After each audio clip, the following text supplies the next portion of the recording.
बोदवड रोडवरील संत मुक्ताई चौक परिसरात अवैध धंद्यांनी अक्षरशः उच्छाद मांडल्याचं चित्र सध्या पाहायला मिळतंय।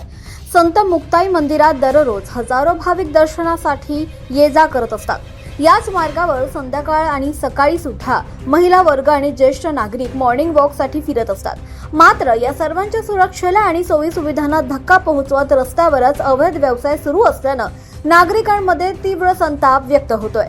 माहितीनुसार काही धंदेधारकांनी रस्त्यावरच लोड गाड्या उभ्या करून विविध प्रकारचे अवैध व्यवहार सुरू केलेत। परिणामी वाहतुकीला अडथळा निर्माण होत असून पादचाऱ्यांना नाहक त्रास सहन करावा लागतोय। विशेष म्हणजे बोदवड रोडवरील काही हॉटेल परिसरात जुगार अड्डे सुरू असल्याची चर्चा स्थानिकांमध्ये रंगत असून या जुगार अड्ड्यांमुळेच परिसरातील सामाजिक वातावरण बिघडत असल्याचा आरोप नागरिकांनी केला।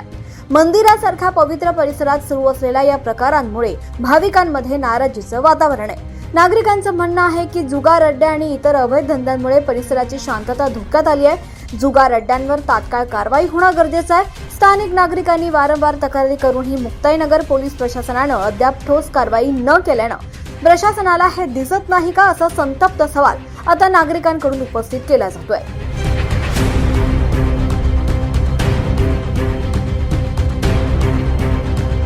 24 लाईव्ह महाराष्ट्र न्यूजसाठी पंकज तायडे, मुक्ताईनगर।